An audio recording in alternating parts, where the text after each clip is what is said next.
La matinale d'Europe 1. Nico Saliagas. Et face à la colère des Gilets jaunes, l'exécutif joue la carte de l'apaisement.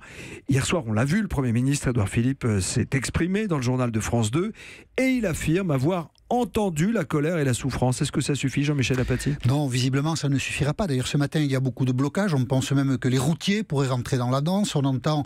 C'est un mouvement informel, alors il est difficile de se faire une opinion, qu'une manifestation nationale pourrait être organisée samedi.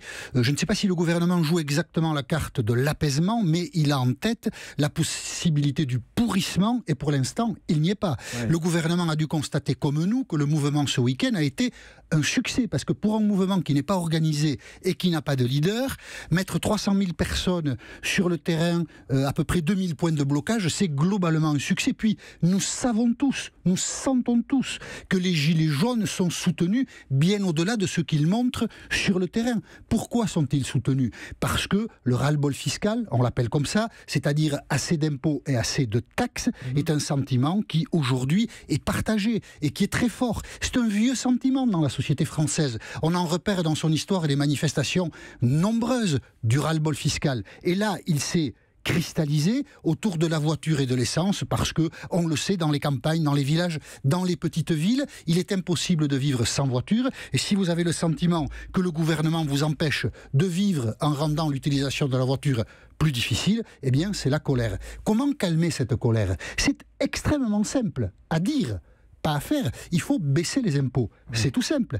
Simplement, pourquoi est-ce qu'il y a autant d'impôts et de taxes en France ? Eh bien, il y a autant d'impôts et de taxes parce que la France est championne de la dépense publique, championne d'Europe. Nous sommes le pays d'Europe qui dépensons le plus d'argent public pour les services publics et puis pour beaucoup d'autres choses. Et nous dépensons même tellement d'argent que la masse des impôts et des taxes ne suffit pas à couvrir la dépense. D'où les déficits. Donc s'il fallait baisser les impôts, il faudrait aussi baisser les dépenses publiques. Donner moins d'argent à qui ? Aux policiers, aux hôpitaux, aux écoles, aux collectivités territoriales. C'est là que le gouvernement est coincé. Et puis il est coincé doublement. C'est que quand on dit que les impôts sont impossibles à baisser, en fait il y a l'exemple il y a 18 mois d'un impôt qui a baissé, l'impôt sur la fortune. Alors du coup au sentiment de colère des gens des classes moyennes s'ajoute le sentiment d'injustice puisque les riches ont vu leurs impôts baisser. Ouais. Tout ça décrit une situation extrêmement bloquée que même ceux qui essaient de récupérer de manière assez navrante ce mouvement ne formuleront pas des réponses. Marine Le Pen, Jean-Luc Mélenchon et Laurent Wauquiez ne nous diront pas eux non plus quels impôts baisser. Ça dépasse le clivage politique, vous voulez dire, c'est plus profond. La politique est dépassée par ce mouvement,